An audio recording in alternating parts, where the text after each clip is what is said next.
अध्यक्ष महोदय, राज्यपाल महोदय ने अपने अभिभाषण में शहीदों का जिक्र किया, शहीदों के विचारों को आत्मसात करने का जिक्र किया, लेकिन मैं कहना चाहता हूं कि शहीदों के उन्हें माला चढ़ाना, उनके विचारों को आत्मसात करने से कहीं ज्यादा जरूरी है शहीदों को सम्मान देना। मैं एक झारखंड, चूंकि माननीय मुख्यमंत्री भी झारखंड आंदोलनकारी के सुपुत्र, आज वो मुख्यमंत्री हैं, मैं भी एक झारखंड आंदोलनकारी का बेटा हूं, आज मैं विधायक के रूप में आपके बीच हूं, लेकिन आज असंख्य झारखंड आंदोलनकारी के परिवार है जो आज छत विक्षत हो चुका है। इसलिए मैं चाहता हूं जिस प्रकार एसटी आरक्षण, ओबीसी आरक्षण और एससी आरक्षण, ईडब्ल्यूएस आरक्षण के साथ झारखंड आंदोलन की लड़ाई लड़ने वाले आंदोलनकारियों के परिवार को, आश्रित को 5% आरक्षण की व्यवस्था की जाए, ये मैं सदन से मांग करता हूं। अध्यक्ष महोदय। सदस्य जयराम जी बोलिए, बोलिए आप बोलिए। धन्यवाद अध्यक्ष महोदय।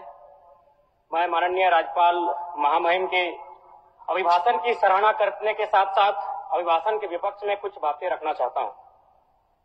माननीय राज्यपाल के अभिभाषण क्रम संख्या 6 में केंद्र सरकार से 1,36,000 करोड़ वापस लाने की बात कही है और सही भी है, और हर एक राज्य को उसका बाकी पैसा मिलना चाहिए, उनका हक मिलना चाहिए।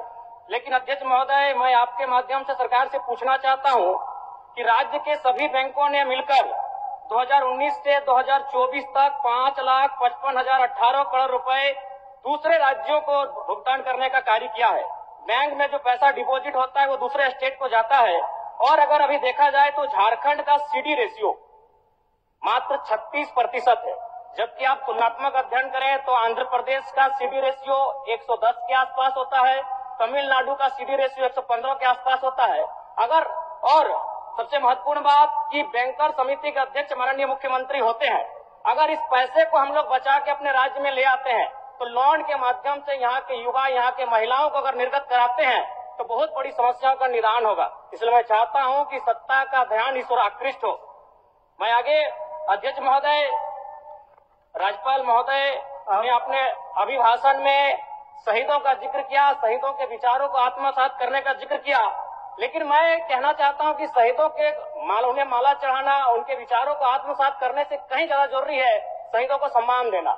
मैं एक झारखंड, चूंकि माननीय मुख्यमंत्री भी झारखंड आंदोलनकारी के सुपुत्र, आज वो मुख्यमंत्री हैं, मैं भी एक झारखंड आंदोलनकारी का बेटा हूं, आज मैं विधायक के रूप में आपके बीच हूं, लेकिन आज असंख्य झारखंड आंदोलनकारी के परिवार है जो आज छत विक्षत हो चुका है। इसलिए मैं चाहता हूं जिस प्रकार एसटी आरक्षण, ओबीसी आरक्षण और एससी आरक्षण, ईडब्ल्यूएस आरक्षण के साथ झारखंड आंदोलन की लड़ाई लड़ने वाले आंदोलनकारियों के परिवार को, आश्रित को 5% आरक्षण की व्यवस्था की जाए, ये मैं सदन से मांग करता हूं। अध्यक्ष महोदय, थोड़ा सा और समय लूंगा। अब हो गया जयराम, जब सरकार का उत्तर होना है अब सरकार, फिर बाद में फिर सेकंड पारी में मौका मिलेगा। मान्यवर 30 सेकंड, मान्यवर 30 सेकंड।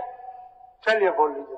राज्यपाल महोदय के अभिभाषण में इको टूरिज्म डेवलपमेंट कॉर्पोरेशन निर्माण की बात कही है, जो कि सराहनीय है, और मैं चाहता हूं मेरे क्षेत्र में एक पारासात में पुत्रीगढ़ी आता है और डेलिया डैम आता है, उनका उस दिशा में भी डेवलपमेंट करने की दिशा में आगे बढ़ा जाए। और सबसे महत्वपूर्ण बात जो झारखंड के नाम में छुपा है, झाड़ और खंड, झाड़ यानी जंगल, खंड यानी जमीन भूभाग, एक बहुत बढ़िया संबोधन अभिभाषण रहा महोदय, जिसमें उन्होंने जीएम लैंड की जो रसीद 2017 में रोकी गई थी उसकी रसीद पुनः काटी जाएगी। लेकिन मैं साथ ही साथ यह भी चाहता हूं, क्योंकि झारखंड में जितने भी उद्योग स्थापित हैं, चाहे वो रांची का एचईसी हो, दिल्ली का हिंडाल्को हो या सरकार का उत्तर माननीय टाटा हो, यदि 20-25 वर्षों के बाद उन उद्योगों की जमीन खाली पड़ी है तो वापस कराई जाए, मैं आपसे ये मांग करता हूँ। धन्यवाद।